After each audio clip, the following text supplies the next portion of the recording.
Good morning, students. I hope you all are fine at home with the family members. उम्मीद है आप सब बहुत स्वस्थ होंगे और अब तो बहुत ज़्यादा बोर हो गए होंगे छुट्टियों से। जल्दी से स्कूल लग जाए और आपका जो भी रूटीन जो क्लासेस है उस तरह से मैं उम्मीद करता हूँ जल्दी से जल्दी चले। तो लास्ट हमने जो वीडियो में बात की थी रोलेट एक्ट और हिस्ट्री का जो चैप्टर है नेशनलिज्म इन इंडिया, उसका टॉपिक था रोलेट एक्ट हो गया, जलियांवाला बाग हो गया, इस तरह से। तो थोड़ा सा हम उसको दोबारा रिवाइज करते हैं। तो फर्स्ट ऑफ ऑल हमने स्टार्ट किया था इस चैप्टर का गांधी जी से, और पूरा का पूरा ये जो चैप्टर है गांधी जी के इर्द गिर्द ही घूमता रहेगा। गांधी जी सबसे पहले 1915 में इंडिया आए, ठीक है ना, कहाँ से? अफ्रीका से। और उसके बाद धीरे धीरे उनकी जो पहचान बनी इंडिया के अंदर as a freedom fighter, as a national leader के रूप में। तो ऐसा क्या कुछ हुआ? सबसे पहले उन्होंने कुछ 1916 से लेके 1919 तक, अर्ली 1919 तक कुछ मूवमेंट्स किए। फॉर एग्जाम्पल चंपारण, है ना, इस तरह से हमने पढ़े थे, अहमदाबाद, खेड़ा। उसके बाद 1919 में कुछ चीजें हुई थी पूरे देश के अंदर जो कि बहुत ही अलग थी और कहीं ना कहीं एक बेस बना इसका नॉन कॉर्पोरेशन मूवमेंट का। तो ऐसी क्या चीजें हुई थी 1919 में? तो तीन बातों का या तीन जो इंसिडेंट है उसका मैंने जिक्र किया था लास्ट वीडियो में, है ना। उम्मीद है आपको याद होगा। पहला था रोलेट एक्ट, ठीक है ना। अब ये रोलेट एक्ट क्या था? नो वकील, नो दलील, नो अपील, ठीक है ना, कि कोई भी पुलिस किसी को भी पकड़ के सीधा डायरेक्ट जेल में ले जा सकती है और उसको पनिश कर सकती है, ठीक है। उसके बाद दूसरा था, इसके विरोध में जो चल रहा था वो था जलियांवाला बाग, ठीक है, जिसमें जनरल डायर ने लगातार क्या चलाई थी? फायरिंग कर ली थी और उससे हजारों थाउजेंड्स ऑफ पीपल क्या हो गए थे? उन्होंने अपनी जिंदगी खो दी थी या उनका देहांत हो गया। उसके बाद तीसरी चीज थी खिलाफत। ये टर्की में कुछ मुसलमानों के, मुस्लिम जो कम्युनिटी उनके अगेंस्ट कुछ चीजें हुई थी जिसका विरोध इंडिया में भी हुआ था। इसका फायदा क्या मिला महात्मा गांधी जी को कि हिंदू और मुस्लिम दोनों ही एक ही अम्ब्रेला के नीचे एक ही प्लेटफॉर्म पर विरोध कर रहे थे। किसका? ब्रिटिशर्स का, ठीक है ना, जो भी अंग्रेज है उनके अगेंस्ट थे। तो ये तीनों चीजें कब हुई थी? 1919 में। क्लियर है?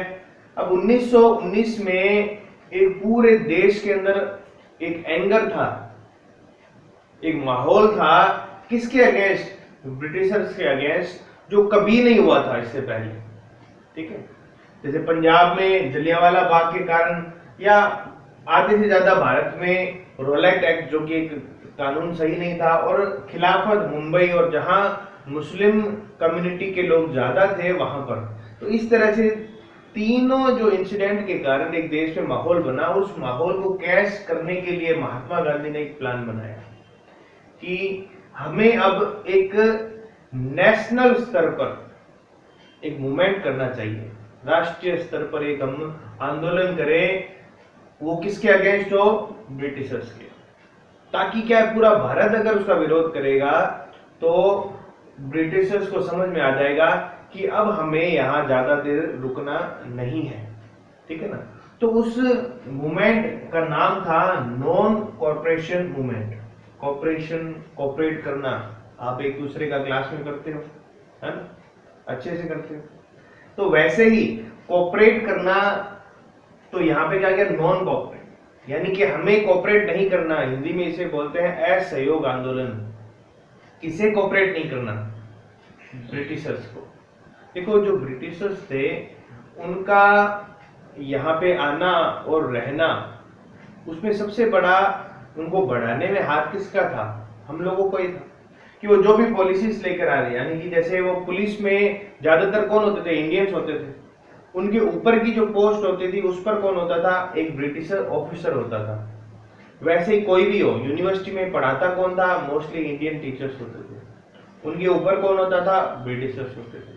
तो रूल्स उनके होते थे, हाई पोस्ट पर वो होते थे, बाकी पूरे सिस्टम को रन कौन कर रहा था, इंडियंस ही कर रहे थे। तो हमें अब क्या नहीं कर रहा, कोऑपरेट नहीं कर रहा। किसको नहीं करना, ब्रिटिशर्स को नहीं करना।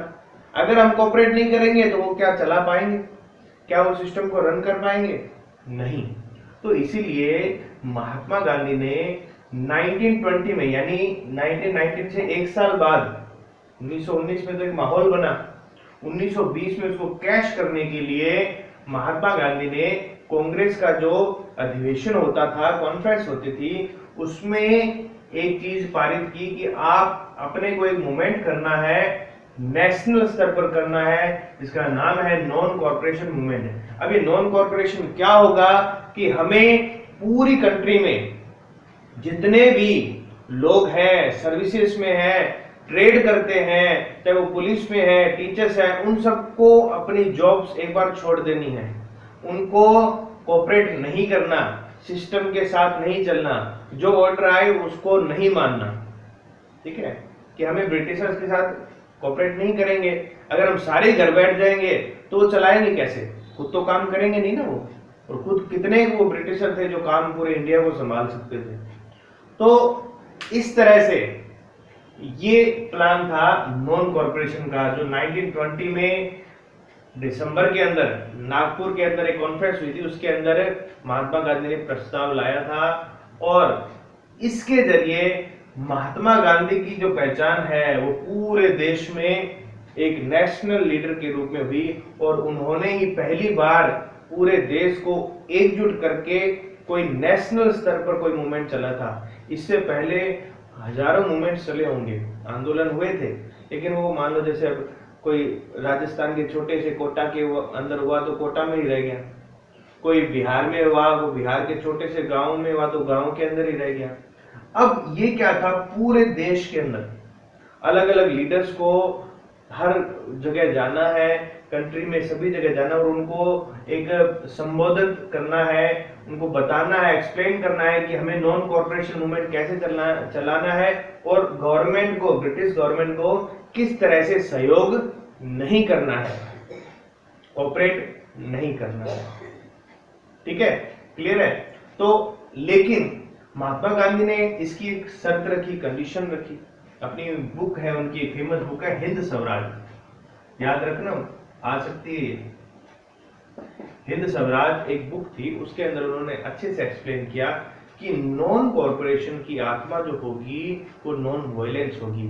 यानी जो भी पूरा का पूरा जो हमें आंदोलन करना है, हमें ब्रिटिश गवर्नमेंट के खिलाफ करना है, लेकिन नॉन वायलेंस के साथ, हिंसा नहीं करनी। ये नहीं आप जो लोग थे जो गुस्साए तो थे, वो लोग जाके थाने में चले जाए, वहां आग लगा दे, कि पोस्ट ऑफिस में आग लगा दे, ये चीजें नहीं करनी। हमें अपनी बात मनवानी है, अच्छे से मनवानी है, लेकिन हम अगर उनका सहयोग नहीं करेंगे तो जल्दी टूटेंगे। नहीं कि हम अगर उनके साथ हम अगर वायलेंस करेंगे तो वो हमारे साथ करेंगे। हमारे पास तो लाठी है, उनके पास गन है।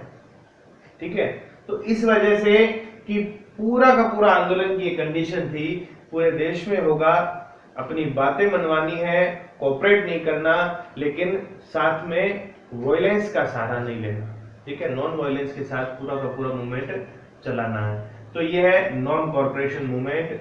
इसकी जो नींव थी, बेस क्या है, इसका बेस तो 1919 में शुरू हुआ था 3 चीजों के साथ। उसमें लोगों को गुस्सा आया, एंगर था, और उसका तीनों का एक रूप बना के एक मूवमेंट चलाया गया था, वो था नॉन कॉर्पोरेशन मूवमेंट। कई बार आता है क्वेश्चन कि नॉन कॉर्पोरेशन मूवमेंट होने के पीछे कारण क्या थे, तो ये तीनों कारण आपको एक्सप्लेन करने होंगे, 5 नंबर का क्वेश्चन होगा।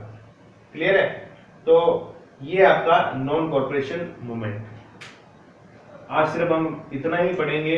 ठीक है, आप अच्छे से इसको लर्न कर लेना, थोड़ा सा समझ लेना, और अपना जो भी बेस है उसको क्लियर कर देना इससे। ठीक है, until the next video, keep learning, keep practicing.